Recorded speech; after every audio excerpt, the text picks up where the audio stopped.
Welcome to Tripura Info News Update. ত্রিপুরার মুখ্যমন্ত্রী professor doctor Manik Saha সাংবাদিকদের দলাদলি ও রাজনৈতিক পক্ষপাত এড়িয়ে ঐক্যবদ্ধভাবে কাজ করার আহ্বান জানিয়েছেন। আগরতলা প্রেস ক্লাবের নতুন লিফট উদ্বোধনী অনুষ্ঠানে তিনি বলেন, যাচাই করার সত্য ও নির্ভুল সংবাদ প্রকাশের মাধ্যমে সাংবাদিকতার বিশ্বাসযোগ্যতা বজায় রাখা জরুরি। এই স্বাধীনতা অর্জনের এই গৌরবময় দিনে আপনারা উপস্থিত থাকার জন্য হার্দিক অভিনন্দন ও শুভেচ্ছা জানাচ্ছি। আমি এখানে আসার পর আমি প্রায় দেখি, আমি এক এক সময় প্রায় বলছি যে এই সরকার খুব সাংবাদিক বান্ধব।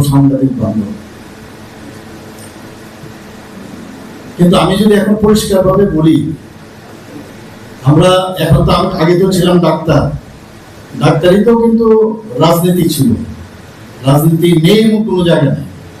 আপনাদের সাংবাদিকদের মতো আমি এখন রাজনীতি করি তার থেকে বেশি রাজনীতি কিন্তু দেখা যায় আপনাদের সাংবাদিকদের মতো।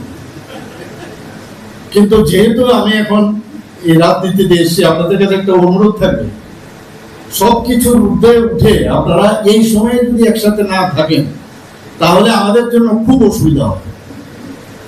আর এরকমটা যেন না হয় যখনই কোনো সাংবাদিকের নাম হয় যে এমুকের ওই গ্রুপের ওই ধর্মের সাংবাদিকদের আবার ধর্ম কি সাংবাদিকই ওই জায়গাটা যদি নিয়ে আসতে পারেন, এবং এটাই চাই ডাক্তারদের আগে এরকমও আমরা শুনতাম ডাক্তারদের মতো এই পার্টিকুলার ধর্মে বলে আরে ওই ধর্ম দেখে নাকি ইনজেকশন দেয়, এরকম ওয়ার্ড অফ মাউথ ছিল একটা টাইমে। তো এই থেকে বেরিয়ে আমরা একটা সুন্দর একটা নতুন ত্রিপুরা আমরা ভাবছি, এবং আমাদের জন্য খুব সুবিধা হবে, আপনাদেরও সুবিধা হবে সব জায়গার মধ্যে। দেখুন আজকাল ট্রান্সফার ইত্যাদি, আগে তো ট্রান্সফার যখন হতো তখন বলতে দ্বিধা নেই, একটা এই মেলার মাঠেরই একটা পার্টি, তার মধ্যে ওই কম্পিউটারের মধ্যে সব ফিট করা থাকে, একটা টিপ দেওয়ার পরে সে আমাদের কি লোক কিনা।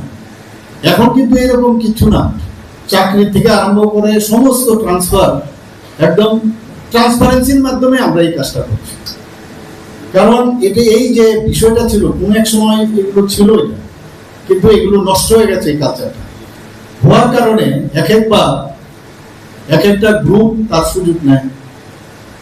তো এই সুযোগের কারণে নিজেদেরও সমস্যা হয় এবং যারা সরকারে বসে তাদেরও অসুবিধার সৃষ্টি হয়।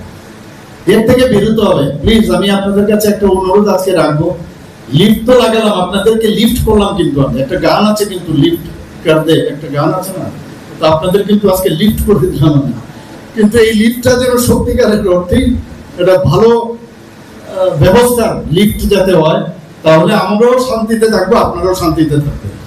এখানে গ্রুপ আর করে লাভ নেই, বহুত হয়েছে এখানে আগের যে 35 বছরের সরকার, এর আগেরও এরাই শিখিয়েছে যে আমার খিচুড়ি কমিটি যদি হয় সেখানে আমার লোক থাকতে হবে, আমার যদি বাজার কমিটি হয় সেখানেও আমার লোক থাকতে হবে।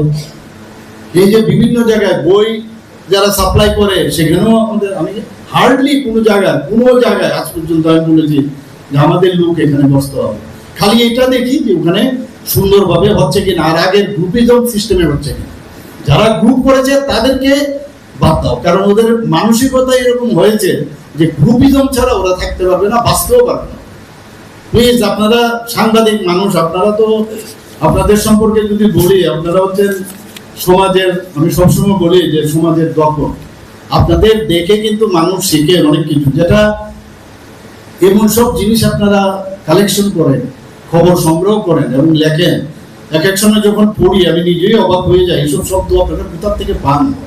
অর্থাৎ এই যে শব্দ এবং তার যে কনস্ট্রাকশন করে সেটাকে লেখা, এবং লিখতে এরকম একটা হ্যাবিট হয়ে গেছে এখন, যে কোনো একটা বিষয় থাকলে আপনারা খুব সুন্দরভাবে লিখতে পারেন, যেটা আমাদের সাধারণ মানুষ আমাদের পক্ষে অসম্ভব। তো সেই জায়গায় আপনাদের উপর মানুষের অনেক বিশ্বাস। ডেমোক্রেসি বলে যে 4 পিলার হচ্ছেন আপনারা। কালকে দেখলাম একজন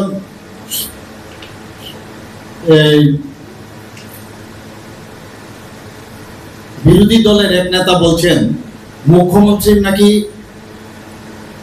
যে চারটা পায়ের মধ্যে একটা পা নাকি নড়ে যাচ্ছে। তো আপনারা কিন্তু ফোর্থ পিলার, প্লিজ আমার যদি নড়ে যায় আপনারা এসে আমার ফোর্থ পিলার হয়ে কাজ করবেন, কারণ এই ধরনের কথাবার্তা ওনারা বলেন সত্যি অবাক লাগে আমার। আর সিল্ড দেবেন যে আপনি এমুক সাংবাদিকতায় এসছেন, আপনারা সবসময় সম্মান করবেন। এটার থেকে দূরে থাকলে ওই যেটা আমি বলছি একটা সুন্দর একটা পরিবেশ, আমরা শুধু এখানে সাংবাদিকদের না সব বিষয়ে এবং ব্যক্তি বিশেষও আপনারা যাবেন না। এখানে লিফট যে লাগিয়েছে আমার ব্যক্তিগত পয়সাতে কিন্তু আপনাদের লিফট দেয়, মুখ্যমন্ত্রী লাগিয়েছে এরকম, আমাদের সরকার থেকে আমরা লিফট আমি দিয়েছি, শুধু আমি কাজ করেছি এতটুকু। ব্যক্তি বিশেষ করতে গেলেই প্রবলেম।